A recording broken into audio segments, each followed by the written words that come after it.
Good morning, dear friends. It is the 5th of Tammuz, July 4th, the 4th of July, Independence Day in America. Sorry to our Canadian friends, but we celebrated with you a few days ago. You're going to have to celebrate with us. But how do we celebrate? We're celebrating by studying Gemara, and we are studying the entire Talmud, one page, one line at a time. Right now, we are studying Masechet Shabbat, chapter 17, page 124, Kuf Chav Dalet, Amud Aleph. We're still talking about muksa, the different types of muksa, the different types of waivers that might exist so that an item could be handled, even though, generally speaking, it might be considered muksa. Today, we're going to do a little comparing and contrasting between the laws of Shabbos muksa, the laws of Yontif muksa, and how they interact. But first, I'd like to dedicate today's shiur to the neshama of Yosef ben Shmuel, a Jew named Joe Schorer. He was one of the very early members of the shul. My father started it in 1991. He had a brother called Abe. They were Holocaust survivors. I think from Tarna, there's two Tarnas, one of the Tarnas, I believe. And they actually, interestingly enough, both married two sisters. And they were wonderful people. This Joe became very, Baruch Hashem, very, very successful. And he uses affluence to do different things in his original town to perpetuate the memory. And he wrote a book, and he did many things, many beautiful acts of tzedakah. And he moved to Yerushalayim. And when I was studying in Eretz Yisrael, so for 2 years, whenever I would go to Jerusalem, I'd always pay him a visit. A very gracious, good, Torah-loving man. We would talk about his shiurim that he had. And so I want to dedicate today's learning for Mr. Joe Schorer, Yosef ben Shmuel. Before the recording went on, we heard a story from Reb Beryl about the Rebbe. We heard a story from Alan. So I just want to share a fast story that we heard this Shabbos. So we had in Shul, first of all, we had some very special VIPs in Shul, and it was wonderful to see our doctor, our Levi, Dr. Hammer, and we had many different guests, Hasidic guests, Litvak guests, religious guests, not religious, not superficially very religious guests. And we had a beautiful Farbrengen afterwards. It was a little crowded, and I have to confess, I was not anticipating the number of people that were there. And at the Farbrengen, there was a guy who actually told me the story beforehand, and he asked me to share the story, but he told me the story. He's a Kloisenberger Chassid, lives in Bar Park, and his family's from Israel. And his grandmother and grandfather his mother's parents lived in Bnei Brak, and they were part of the, Haredi world. And unfortunately, his grandmother at a very young age was diagnosed with a brain cancer, and the physicians told them that it was terminal. And they went to a bunch of other doctors, and no doctor would give any different report. They're very devastated. They lived in Bnei Brak. They went to many Rabbonim and Rebbes and Tzaddikim, and nobody really gave them much comfort. And they were very down, and they had a neighbor who saw that there was something going on. And the neighbor asked them what's going on, and they shared or they didn't share. They said he was a Yemenite Jew. He says, write a letter to the Rebbe, to the Lubavitch Rebbe in Brooklyn. They've heard of the Rebbe, but it was certainly not something that was in their thing. They didn't know how do you send a letter from Israel to America. He said, listen, you write a letter, I'll get it to the Rebbe. So they had nothing to lose. They wrote a letter and they gave it to the neighbor, and no response. Like Alan's story, 1 month passed, 2 months passed, 5 months passed. And so they figured the neighbor was a big talker, which in Israel, there are a few of those kinds, not many, but there are some people that are high in the promising department and less so in the delivery department. So they figured, yeah, the guy took our letter and it's sitting somewhere on his desk. 9 months later, they get a letter in the mail from the Rebbe. They're very excited, very hopeful. When they open it, their hearts fell, because the letter said, it was Miriam Eisenbach, I think her name was. Congratulations on the notification that you had a baby girl. Mazel tov, and you should raise her according to the Jewish traditions, etc. She was very sick. She was receiving experimental chemo treatment. Her body was not capable at that time of becoming pregnant. She wasn't certainly able to carry a pregnancy. And so the family spoke to some people, and they said, probably the Rebbe sends out thousands of letters, And so there's probably a mix-up and receives thousands of letters. There's probably a mix-up in the Rebbe's secretariat, and one person who had a baby got a letter wishing them a refuah shlema and whatever, and they were very upset and very down and disappointed. The lady, the mother, Miriam Eisenbach, said, no, I have a letter from the Rebbe saying that with positive words, I'm going to take that seriously. And so she went to her OBGYN to do a workup, and they discovered that she was pregnant. And the doctors told her that you need to terminate the pregnancy immediately. First of all, it's probably not going to come to term anyways because of the chemo. And second of all, it's draining your body, and you're going to die, and the baby's going to die. And she said, no, I have a letter from the Rebbe wishing me a mazel tov for a baby girl. I don't know if they knew the gender, but she said, I'm continuing with the pregnancy. And so she continued with the pregnancy. She continued with the treatments, which sounds crazy to me. And 7 months later, they had a baby called Sarah Eisenbach. Baby was healthy. After delivery, she was in the hospital, so the oncologists ran additional investigations to probe and see, and they did a brain scan. And of course, you know what happened. The tumor was entirely gone. And this lady lived to walk her daughter down to the chuppah. And so a story of what appeared to be a mix-up, but ended up being a incredible miracle. So I never heard this story before. On Shabbos, the guy told me this story, and it was his aunt who was the child that was born, and so that's the story. And now I think we're well Rabbi, over. one more quick remark. You know that Dudi Fisher has a similar story about his grandmother. Really? Yeah. Okay. Interesting. She had a difficult pregnancy. They wanted to abort. She wrote a letter to the Rebbe. He said, don't worry. And he keeps a copy in his pocket of the letter. And that's his grandmother. Wow. Now, Rebero, some of the folks on this show are wondering if they by mistake got on the wrong Zoom. And instead of a Gemara show, they got on a Zoom for stories about the Rebbe. So we do need to go to the Gemara. Give me 10 seconds, and then we're going to start.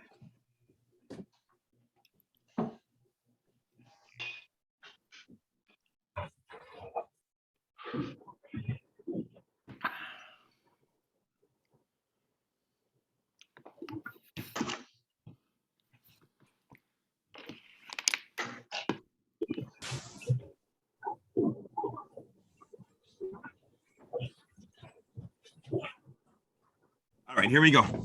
And now it's Gemara time. Question. Yes. Right. Ali, go ahead. Oh, sorry. First, welcome back. Thank you. I hope your trip was successful. The second one is the website, ohel.org. Those letters go straight to the rabbi? It's olchabad.org, I think. Yeah, they're delivered to the kever. Yeah. Okay. Okay, thank you. Yeah. All right, here we go. Kol HaKelim, Kuchav Dalet Amud Aleph. 2 languages. Again, thank you all for your indulgence as we start a little late and we got to share some stories. It was the Rebbe's yortzeit on Shabbos. I flew in yesterday morning and I paid a visit to the Ohel, and then I went to Crown Heights for a meeting, and then I flew back and arrived back last night. So if you live in New York and I didn't call on you, I didn't have time to see anybody. But, here, I just want to read the Mishnah for you for a moment, and then we'll take a look. Then we'll look at the Gemara. Kol HaKelim, just to refresh your memory. Kol HaKelim nitalim l'tzarech v'shalei l'tzarech. All kelim can be used, moved, whether l'tzorech for a needed purpose or not, or even if it's not needed. Reb Nechemia says only l'tzarech. The Gemara brought 2 opinions: Rabbah and Abaya. Rabbah said l'tzarech meant really l'tzarech. For l'tzarech gufay, shalei l'tzarech means for its place. And then Reb Nechemia says only l'tzarech means you can only move it if you actually are going to use it, not l'tzarech gufay. I'm sorry, not for its place. And Abaya says no, even if, I'm sorry, Rava says no. The permissive viewpoint says you can move it even michama l'tzil. The restrictive opinion says you can only move it for its use or for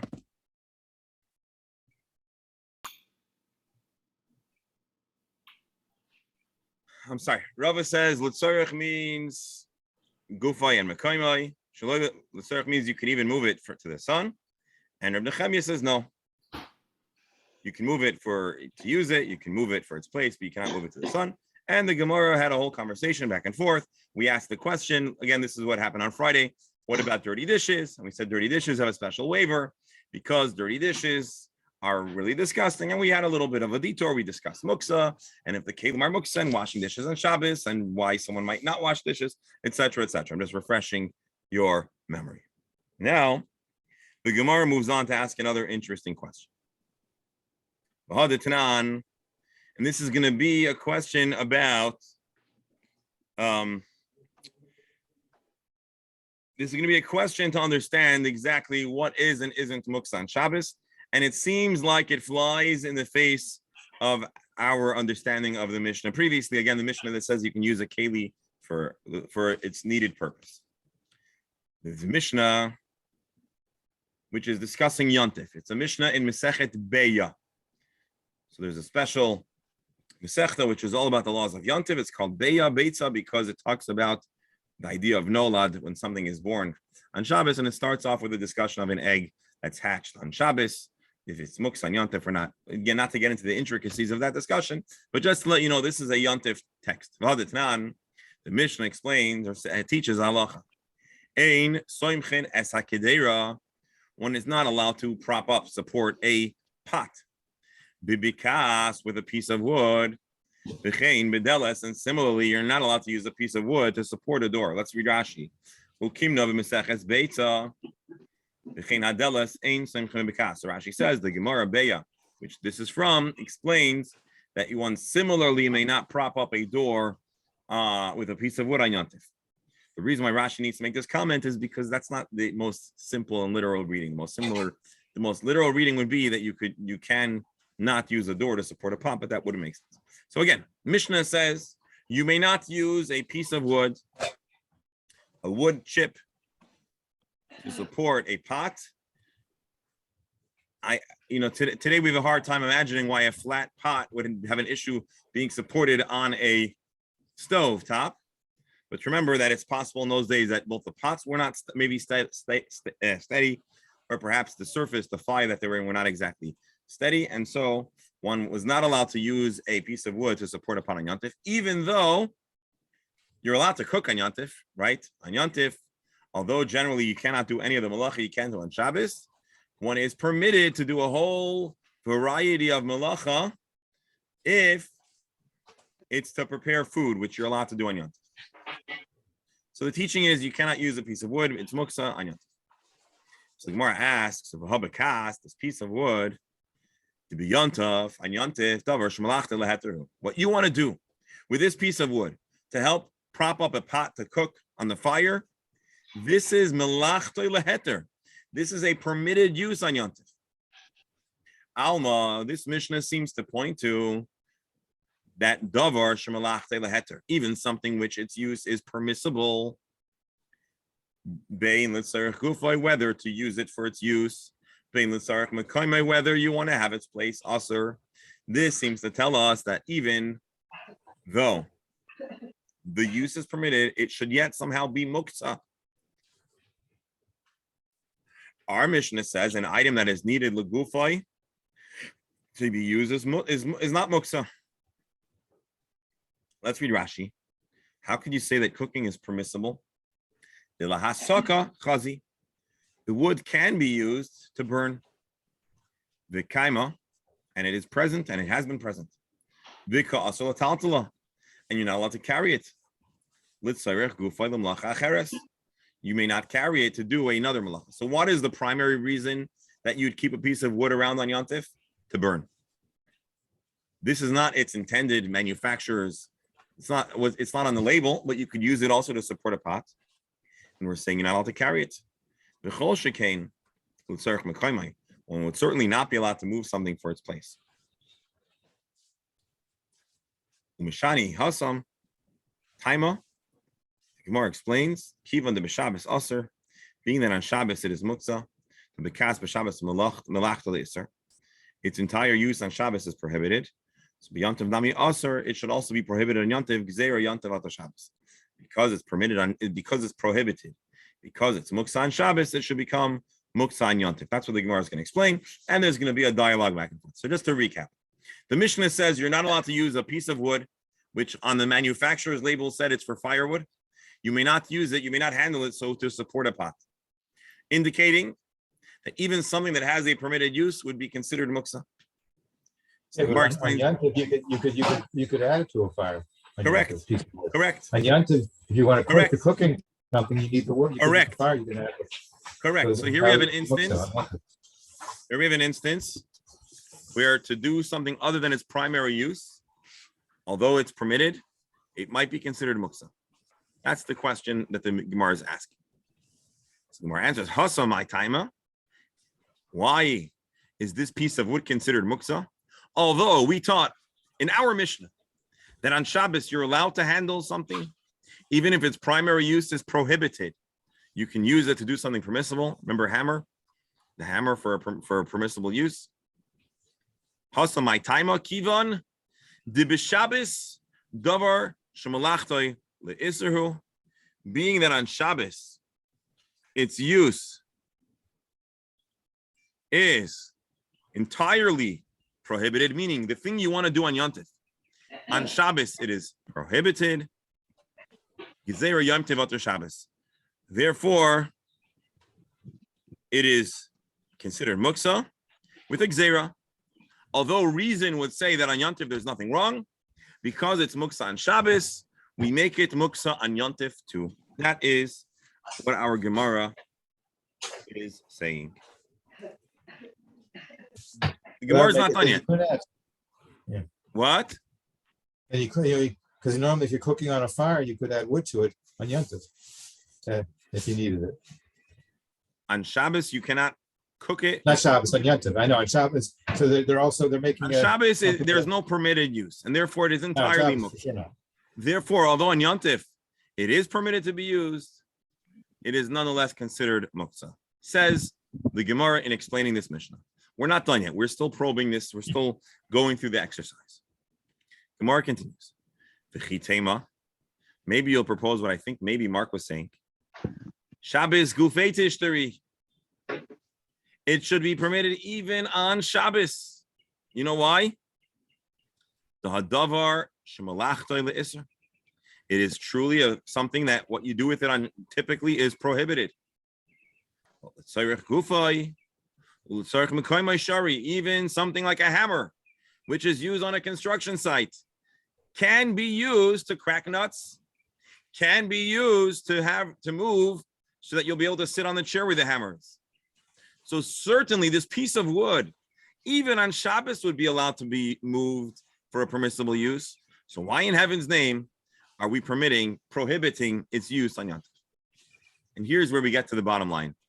And this is not the bottom line, but here we get to an answer which explains why this would totally not challenge our worldview on Muksa and Shabbos.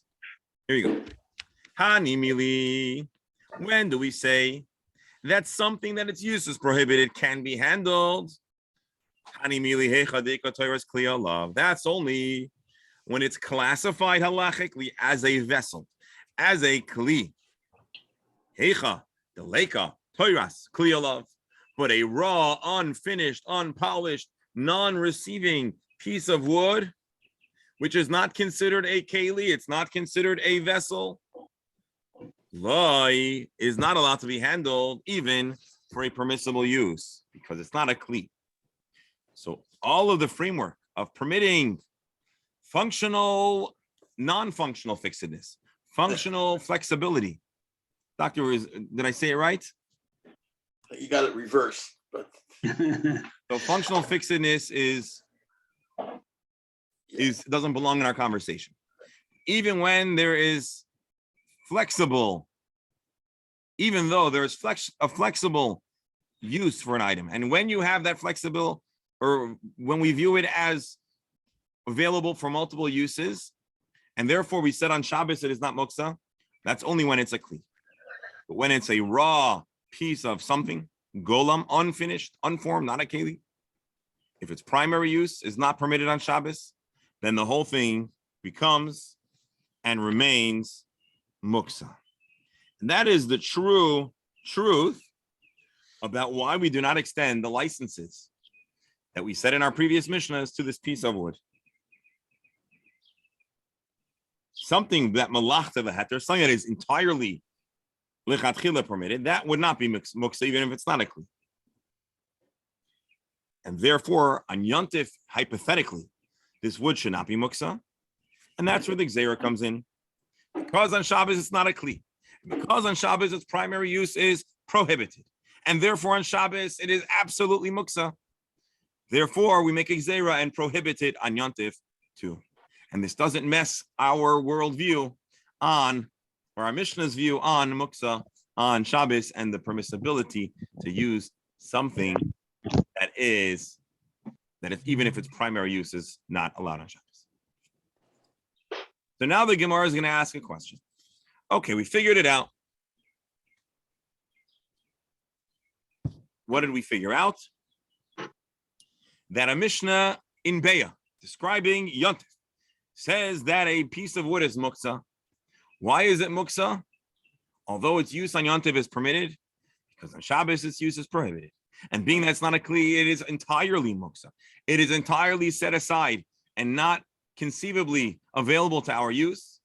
And we extend the very same halacha to yontif. Now the question becomes, Umi Gazrinan, who says that we apply all of the stringencies of Shabbos restrictions to yontif? Since when do we say that anything that cannot be handled on Shabbos becomes muksa on yontif? Umi Gazrinan. Do we make such a gzeira? Since when? This doesn't sound right.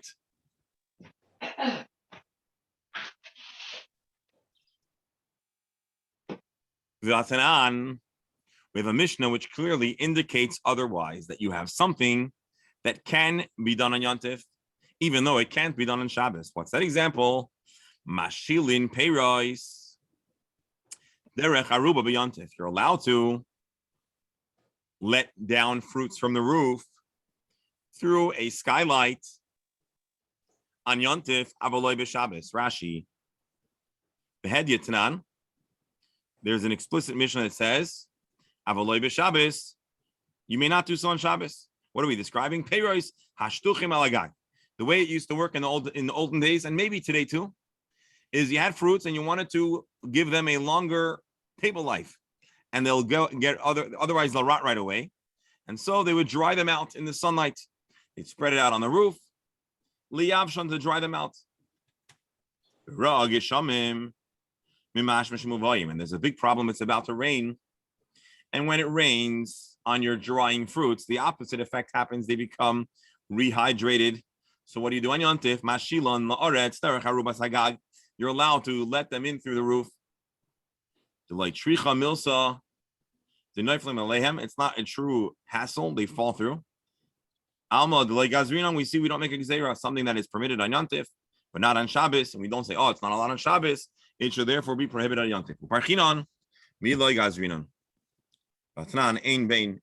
So here's a Mishnah where something is permitted on yontif, prohibited on Shabbos, and we do not say don't do it on yontif because you're not allowed to do it on Shabbos. In the words of Rabbi Steinsaltz, apparently the sages do not prohibit on a festival all of the actions that are prohibited on Shabbos. There is no gzeira. Now the Gemara is going to make a counterpoint, which is setting us up, of course, for a classic solution. So are you trying to tell me that our sages don't believe that we will be making a gzeira to prohibit something on yontif because it is not allowed on Shabbos? Take a look at another Mishnah I have up my sleeve. Ein ben yontif l'Shabbos. Yontif and Shabbos are entirely identical with all of its restrictions and all of its permissible activities, with the exception of Eichel Nefesh, the exception of subsistence, food. Yontif, you're allowed to prepare food. Short of that, Shabbos and Yontif are identical. But what about carrying? It's also permitted on festival. The license of carrying is also, if I'm not mistaken, a subset of Eichel Nefesh.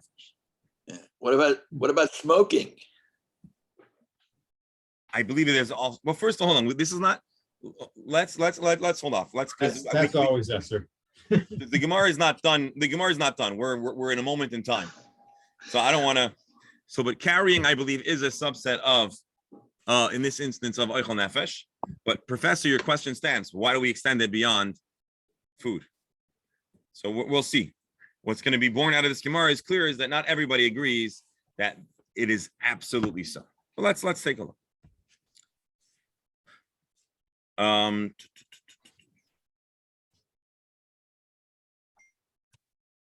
You know what? I'm going to take a shortcut, which I like to do, even though we're not done with the Gemara, as long as you'll commit to learn the Gemara along with us, notwithstanding this sneak peek. Shulchan Aruch Orach Chaim Tov Tzaddik Hey.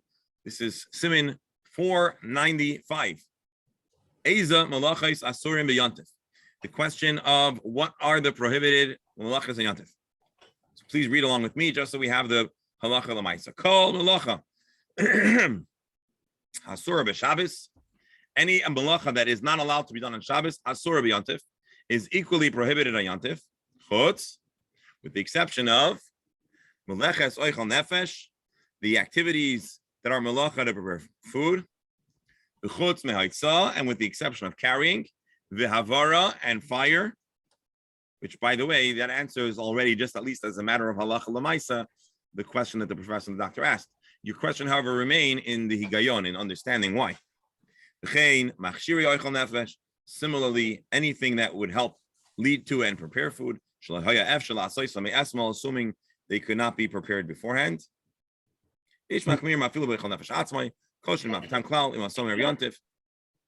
Anything that would not be damaged by being done before Yontif, ideally you should do before Yontif. So anyways, long story short, there are different opinions, but the main point here is that there are some limited licenses for permitted activities that are permitted on Yontif.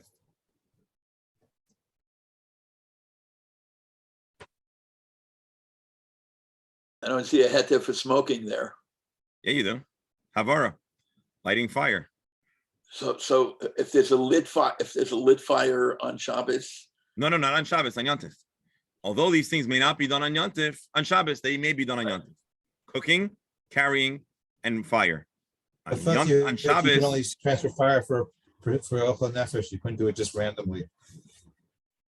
Well, no. Well, here's why what I'm doing is wrong, because we're in the middle of a conversation. I just want you to see the matter of halacha so we're not confused by the present shakla. So the Maisa, the Shulchan Aruch says you are allowed to carry, you are allowed to make a fire, even for a broad application for certain other comforts of Yontif that are not exclusively Eichel Nefesh. Maybe the source is Eichel Nefesh.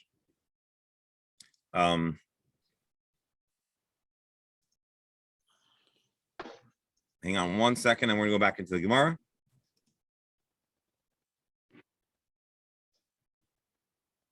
So I want you to see the Mishnah Berurah. What does it mean if it's prohibited on Shabbos? Whether it's Minat Torah, whether it's Midirabanan, which is the Chiddush of our Gemara here.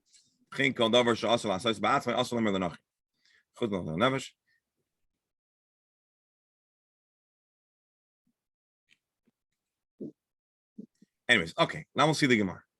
So as far as the why, we have yet to learn. But as far as the essential principles, we see over here that there are licenses. Now the Gemara is, here.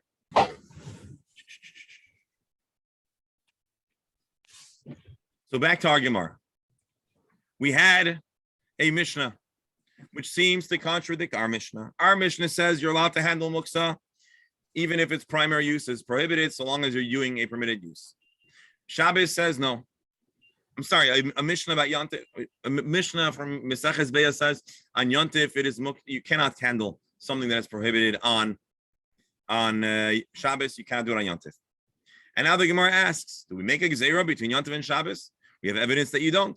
And then we ask, do we not make a gzeira? We have evidence that you do make a gzeira, and we do prohibit everything from Yontif to Shabbos. And so now, of course, what's the Gemara going to do? We have two Mishnahs, one that says you do restrict, or we do apply all the restrictions of Yontif to Shabbos, and one that says that we don't. How is the Gemara going to answer this? Anybody want to take a stab at this? What do you think the Gemara solution is going to be? Anyone? Feel free to unmute. I want to hear your thoughts.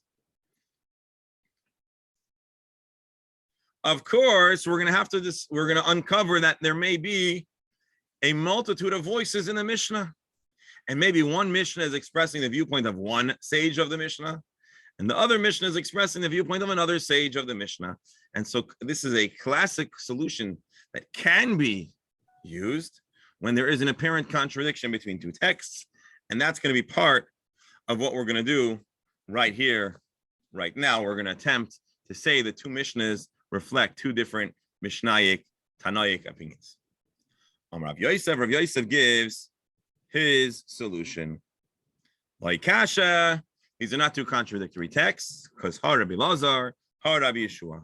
The one that says that we do make a Gezerah must be one of the rabbis. The one that says that we do not make a Gezerah must be one of the other rabbis. Where do we see that Rabbi Lazar and Rabbi Yeshua debate a topic of this nature? The Tanya. Let's see a brisa.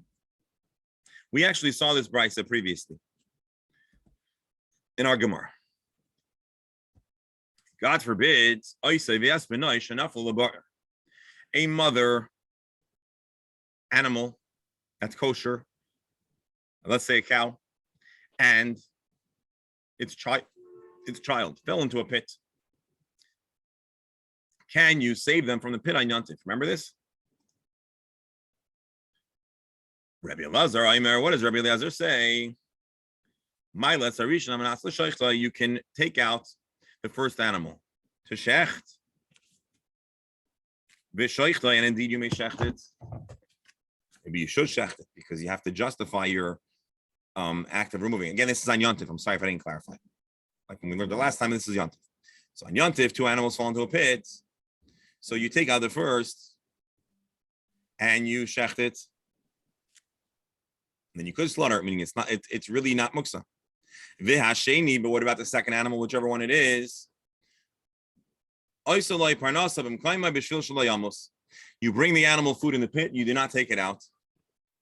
On Yontif, you're allowed to shecht. You're allowed to prepare meat. You're allowed to have fresh meat on Yontif. Maybe it's even a positive on Yontif. But as we know, there is a restriction. Shalmer? Yeah. Can you just take a peek on my girls? All right, thank you. On Yontif, not on Yontif, on any day of the year, you're not allowed to slaughter. It's a biblical prohibition to slaughter a mother and its child on the same day. And so, the only reason why you're allowed to handle an animal on Yontif is to shecht it, to slaughter it. But whichever one, the mother or the child that emerged first, by extension, there is no remaining license to handle the other one, because you are biblically not allowed to shecht that animal, and therefore, why would you be handling on a Yontif? It remains muksa. That's the viewpoint of Rabbi Eliezer. I know we had questions remember we learned this not long ago, and we asked about Tzar Bali Chayim, and we had other questions. Let's try to focus now. So again, on Yontif, Rabbi Eliezer says you save animal A, the mother or the child. You may not save the other one, but you do give it subsistence so that it survives, and then you can take it out after Shabbos. Loi kasha, says Rashi. Loi kasha the Tanan Mashil in the Shari. We had a Mishnah that teaches us that you're allowed to push fruits through the skylight on Yontif, but not on Shabbos. Why? Tircha b'Yontif. The Tanan Mashil in the Shari Tircha b'Yontif. The Mishnah that says that you're allowed to, thank you, doctor, that says you're allowed to save the fruits from getting rehydrated when you don't want them to be on Yontif. The Shari Tircha b'Yontif Mishum Ibud Mammon, because we believe that there is a license to do a tircha on Yontif to prevent an economic loss. This is the more lenient position of Rabbi Yeshua, which we haven't read yet. So we have a Mishnah that says there is a license to save things on Yontif. There's a Mishnah that seems to indicate that there are no such licenses. Well, Rabbi Yeshua is the famous, more lenient perspective when it comes to Yontif, even if it flies in the face of Shabbosly permitted activities. Let's read it and then we'll recap one more time. A mother and child falls in the pit. Rabbi Elazar says you may only save one. The other is off limits. There would be no real reason to take it out of the pit. Rabbi Yeshua says no. You say, you know what? I want to choose that one. And you schlep it out of the pit. By the way, to lift a cow from a pit is not an easy task. As we can imagine, I've never done it and I wouldn't want to try. But you don't have to actually shecht it. You could take it out, but not shecht it. Umarim, and you do harama. You do a kind of halachic trick. Say, you know what? Now that I see the animal, I realize it's got too many pounds of meat and I really don't want to shecht it. Or now that I've taken it out, I realize it's not the right grade of meat. Forget it. Umalas Hashem, I want to actually take the other animal. Now that both animals have emerged, each one as it was being extracted, it was to slaughter. Now, whichever one you want to slaughter, that's the one that one is permitted to shecht. And so, we see here, but I said muksa, but I don't know if muksa is the right definition. Based on what I'm reading in Rashi, the issue, and now I realize in the Gemara, the issue isn't muksa. It's not hardcore muksa.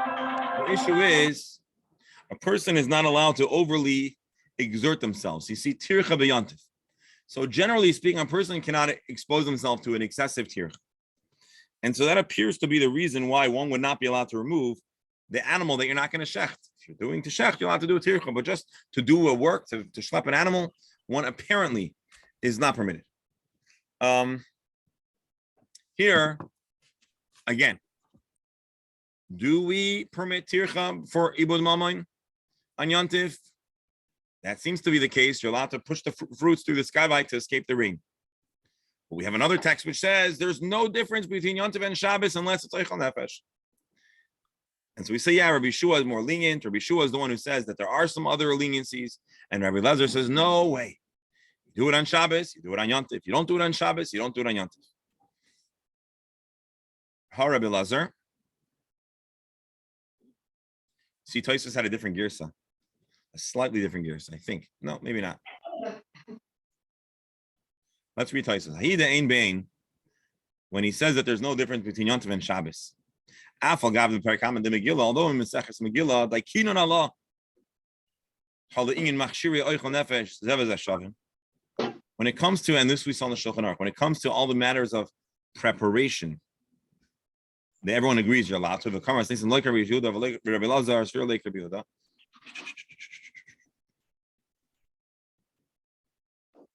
Okay, I just want to give you the bottom line. The bottom line is that our Gemara seems to be talking only about prohibitions that are mid-rabbanan.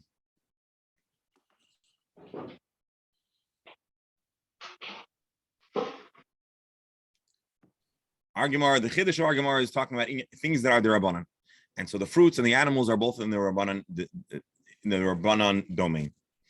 And therefore we have Rabbi Yeshua being more lenient and Rabbi Lazar being a whole lot more exacting. How can Rabbi Yeshua be lenient? It's a matter of only the Rabbanan.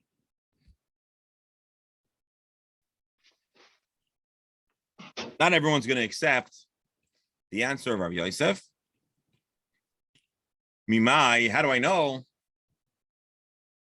that these two cases are able to be? What is the comparison? And you probably have this problem.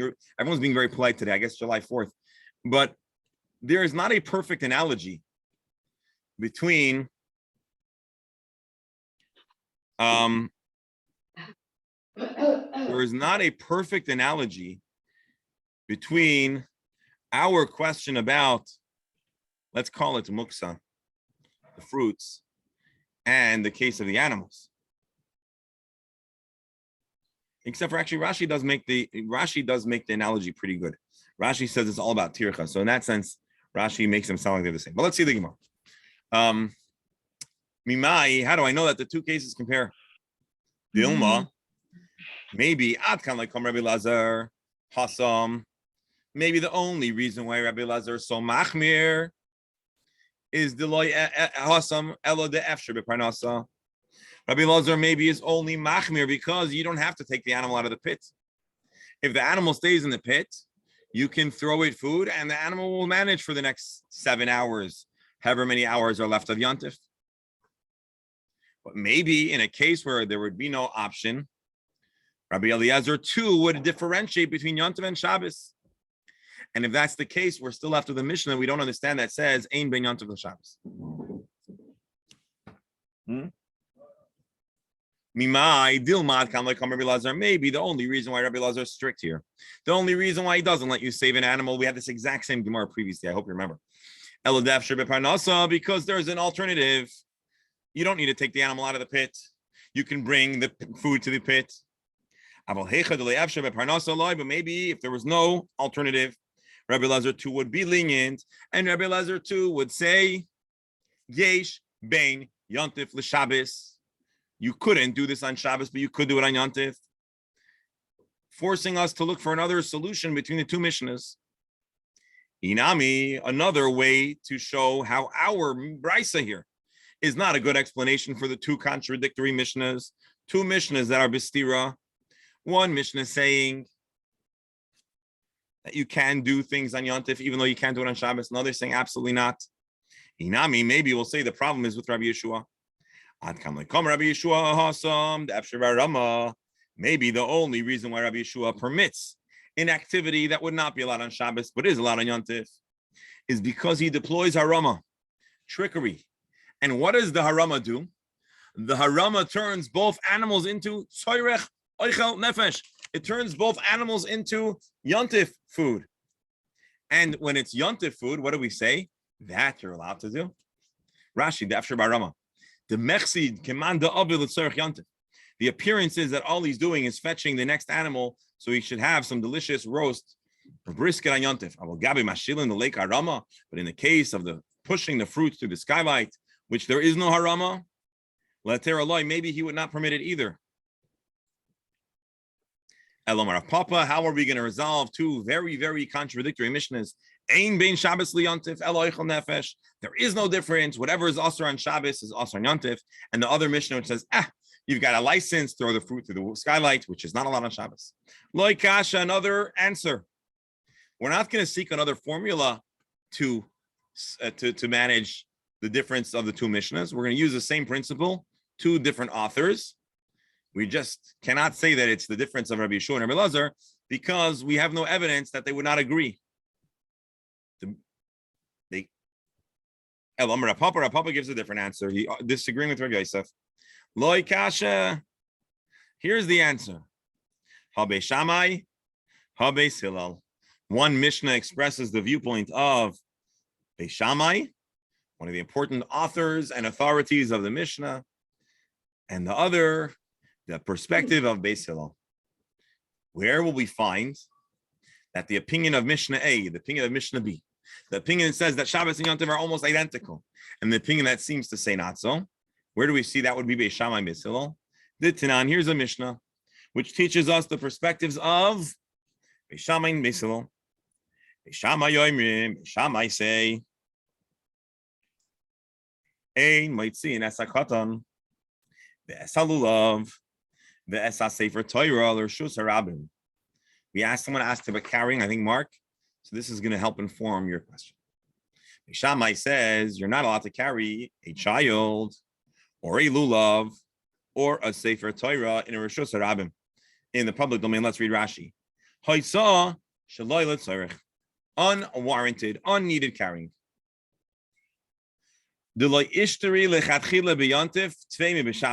Really, we do not permit open carrying. I'm sorry, I used the wrong phrase. Absolute license to carry. When I say license to carry, I mean license to carry on Shabbos. I'm not talking about Ella oichel nefesh. The whole license to carry is the license for food. I have a question. Go ahead. So what happens if it's Shabbos and you have your child with you and he's complaining that his leg hurts him or he's whining or whatever the story might be, that he doesn't want to walk? And Hold on, we're not up there yet. Hold on just a second. Okay. Good question, but so we have two Mishnahs, one that says there we create no flexibility between on Yontif. Everything on Yontif is prohibited so long as it is not immediately oichel nefesh. And the other opinion, which is more lenient. So now we're going to find that Beis Shammai is also entirely unflexible. The only thing you can carry, you're going to a potluck on Yontif, Carry Gesundheit. You need to borrow some eggs from your neighbor. Carry Gesundheit. That's Oichel Nefesh. You need oil, sugar, the same. But there are many other important things that you really want to carry. For example, you want to take your child to shul or to a play date or to the playground. A lulav hanyantif. What could be more important than a lulav hanyantif? Torah. And yet Beis Shammai says you may not transport those items, expressing an incredibly rigid embrace application of the viewpoint ein bein yontif lish Shabbos. There's no distinction between what is prohibited on Shabbos and what is prohibited on yontif. Beis Hillel matir. Beis Hillel says no. Beis Hillel says you're allowed to carry.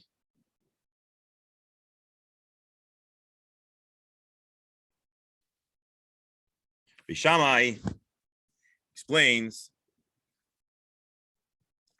Beis Hillel would explain that now that there is a license to carry, now that you're allowed to carry stuff on yontif, it is extended to other things that you would need for the convenience of your yontif experience.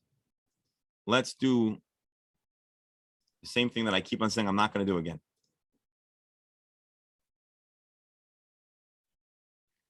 Dinei haitzah b'yontif. The laws of carrying yontif. This is the code of Jewish law. Rabbi Yosef Karo and the Rama. Here's the rationale brought in the Shulchan Aruch, which is expressed by Beis Hillel in our Gemara. And obviously we paskin like Beis Hillel.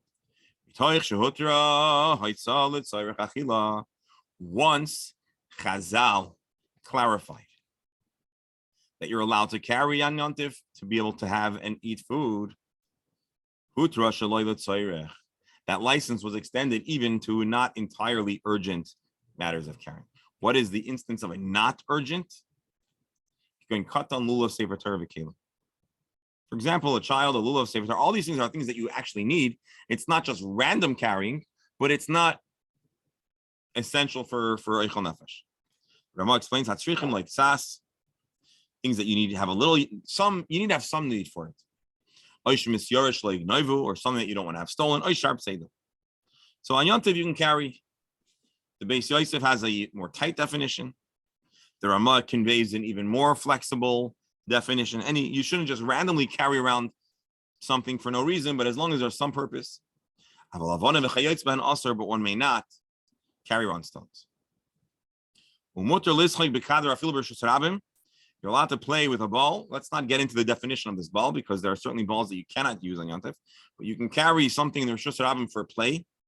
Although this is merely entertainment purposes, says the Rama. And if there is an Eruv, then anything that's not utterly muksa can be carried. So without an Eruv, you can carry anything that is needed. Within an Eruv, anything as long as it is not muksa. So I'm just showing you the Shulchan Aruch halacha just so we can lay that to rest. Now let's go back to our Gemara and pretend that we never read the Shulchan Aruch. So we find here an instance, Beis Shammai and Beis Hillel, where they strongly disagree about how tightly we compare Shabbos and Yontif. And we want to project and apply this to the broad expanse of our discussion, which is primarily about muksa. Because I want to remind you, how did our conversation unfold? I know this is long ago, back at 10:15, but let's go back to the beginning of the Gemara. We had a Mishnah that talked about prohibited handling of a piece of wood to support your pot. Why is it prohibited? Even though its use is mutter, we said because something that is asur on Shabbos becomes asur on Yontif. We said it's super muksa because it doesn't have Torah's. We said, why isn't it mutter on Shabbos? Also, it has a permissible use. So the Gemara says, what has an extra problem? But now the Gemara wants to get more basic. Do we say that something that is prohibited on Yontif, something that's prohibited on Shabbos should become prohibited on Yontif in the laws of muksa? And so to ask that question, we brought an instance where we don't make a gzeira. And then we brought a Mishnah that says we do make a gzeira. to synthesize between the two, which both challenge the fact that we said that we do make Xer. I'm sorry, to clarify if we make Xer or not, we introduce a Beis Shammai Beis Hillel machlokes about carrying on Yontif.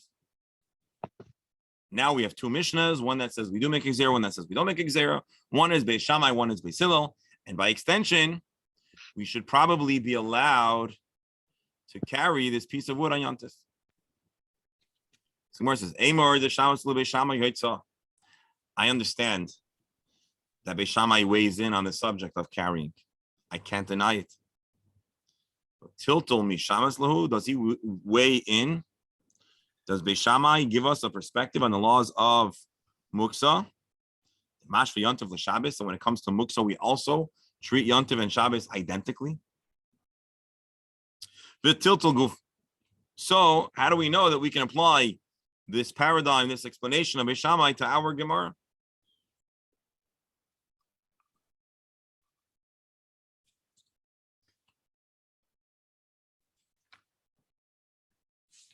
So the Gemara then retorts,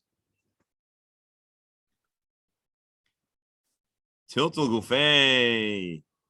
I'm sorry, the Tiltul gufei la'amishum sahi surely is not carrying, or the restriction of Tiltul isn't not, at least to some extent, born out of the prohibition of carrying. Let's read Rashi. Hilkach im mizalzels, but Tiltul mizalzeles b'haitza. Therefore, whatever the attitude is towards carrying, that very attitude must, by definition, carry over to our attitude about muksa. So, in summation, what do we have here? We have here is two contradictory Mishnahs, and we have a good explanation. It's not a contradiction. One Mishnah embraces the viewpoint of Beis Shammai. There is absolute correlation between the restrictions of Shabbos and Yontif, and therefore one may not. There are no differences between Shabbos and Yontif. And then you have Beis Hillel. Beis Hillel says no. There are important differences between Shabbos and Yontif that extend past Eichel Nefesh. For example, you're allowed to carry, and you should also be allowed to do other kinds of, and by extension, he would also permit items that are muksa on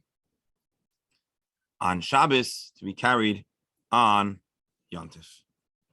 Rabbi, Yes. did we establish the fact that you could put a piece of wood on the stove to prop up a pot? We on did not Shabbos? we did not explicitly go back to that discussion. And I see it's 11 o'clock. So bli neder, tomorrow, let's start off with going into the halacha and seeing bottom line. Can you use a bekas? Can you use a piece of wood? Well, I'm sorry, actually, I take that back. It would appear from our Gemara you cannot. The question is why. And so tomorrow, let's start off with exploring that question of what's really wrong with that piece of that bekas. But I also want to remind you, along the way of our Gemara, we took a look at two important halachas in the Shulchan Aruch. We saw the Shulchan Aruch ultimately explain how on Yontif, although most malachas are transferred from Shabbos to Yontif, there were three exceptions: cooking, broadly, carrying as an extension of the license to carry food, and fire, as lighting fire as an extension of the license to use fire for cooking. That was one halacha. And then we saw in the Shulchan Aruch more specifically about carrying on Yontif, that indeed we paskin like Beis Hillel, one is permitted to carry on Yontif. What can you carry? The Gemara's instance, or the Braisa's instance, was a child, a lulav, a Torah. The Ramah, based on the earlier Rishonim, say that actually that license really extends beyond urgently needed and extends to anything that has some kind of purpose. Should you have an Eruv, you could carry anything that's not the Muksa. So if you have an Eruv, you can carry, you can carry just about, you can carry around your ice cream scooper for no reason. You can carry around the tissue, let's say, in your pocket for no reason. We're not saying that you should, but Baruch Hashem, we that live here in the most large Jewish cities, including Hallandale, Hollywood Beach.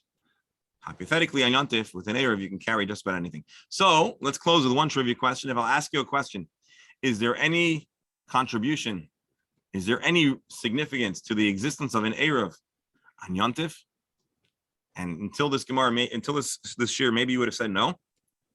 Now that we learned this Gemara, we actually have uncovered one instance where it might actually be helpful to have an Erev even on Yontif. If you want to carry around the needless ice cream scooper in your pocket, well, then the existence of an Erev might be helpful.